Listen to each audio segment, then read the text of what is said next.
ये कहानी शुरू होती है एक प्यारे से गांव से, जहां के लोग हमेशा खुश रहते थे। मुस्कुराहट उनके चेहरों से कभी नहीं उतरती थी। उसी गांव में रहते थे 3 दिलदार दोस्त, अज्जू भाई, ज्ञान भाई और सबसे चालाक और स्टाइलिश रायस्टार। ये तीनों बचपन से साथ थे। इनकी दोस्ती इतनी गहरी थी कि लोग इन्हें दोस्त नहीं भाई कहते थे। एक दिन इन तीनों ने मिलकर गाँव में एक बड़ा सा ढाबा खोला। उनका ढाबा छोटी सी जगह में बहुत मशहूर हो गया। हर दिन कई ग्राहक आते, खाना खाते और खुश होकर जाते। सब कुछ बहुत अच्छा चल रहा था, लेकिन फिर एक रात कुछ ऐसा होता है जो उनकी जिंदगी को हमेशा के लिए बदल देता है। रात को जब सारा काम खत्म हो जाता है तो रायस्टार कहता है, अज्जू भाई, ज्ञान भाई, मैं एक जरूरी काम से जा रहा हूँ, तुम दोनों दुकान बंद करके घर चले जाना। ज्ञान भाई कहते हैं, ठीक है भाई, तू जा। रायस्टार अपनी बाइक पर बैठता है और निकल जाता है। ज्ञान भाई और अज्जू भाई अपना काम संभालते हैं। तभी अज्जू भाई हॉस्टल की खिड़की के बाहर कुछ अजीब देखते हैं। दूर कोई चीज खड़ी होती है। वो तुरंत ज्ञान भाई को बुलाते हैं, भाई जल्दी आओ, मुझे कुछ दिख रहा है। ज्ञान भाई आते हैं, दोनों देखते हैं, लेकिन वहाँ कुछ भी नहीं होता। अज्जू भाई हैरान हो जाते हैं, माँ कसम, अभी तो देखा था। ज्ञान भाई कहते हैं, लगता है तू थका हुआ है, तुझे वहम हो रहा है। कुछ देर बाद अज्जू भाई फिर से खिड़की की तरफ देखते हैं और वही चीज फिर से दिखती है, इस बार और करीब। वो फिर से ज्ञान भाई को बुलाते हैं। ज्ञान भाई गुस्से में आकर नीचे उस जगह पर चले जाते हैं। देख, यहाँ कुछ भी नहीं है। तभी पीछे से एक आवाज आती है, ठुंग ठुंग ठुंग ठुंग ठुंग ठुंग ठुंग ठुंग ठुंग सहूर। ज्ञान भाई जैसे ही पलटते हैं, एक लंबा सा लकड़ा लिए कोई उनके सामने आता है और बिना कुछ कहे जोर का वार करता है। अज्जू भाई दूर से ये सब देखते हैं और कांप जाते हैं, लेकिन तभी उनके पीछे से भी आवाज आती है, ठुंग ठुंग ठुंग ठुंग ठुंग ठुंग ठुंग ठुंग ठुंग सहूर।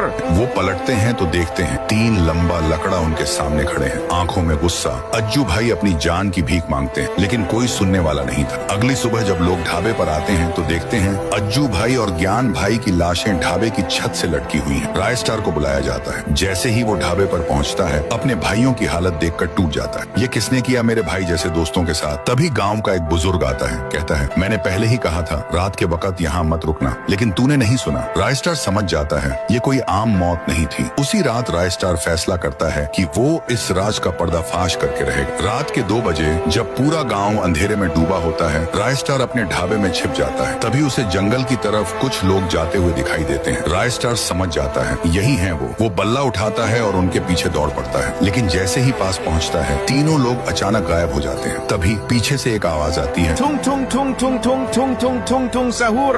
रायस्टार वो पलटता है और सामने खड़े थे 3 लंबा लकड़ा। रायस्टार कहता है, तुमने मेरे भाई जैसे दोस्तों को मारा, अब तुम्हारा हिसाब बाकी है। तीनों हंसते हैं, तू क्या करेगा हमारा? लेकिन रायस्टार के अंदर आग जल चुकी थी। एक भयानक लड़ाई शुरू होती है, धुआं, तोड़ फोड़, चीखें, और फिर जब धुआं छंटता है, तीनों लंबा लकड़ा जमीन पर गिरे पड़े थे। रायस्टार ने अपने भाइयों का बदला लिया।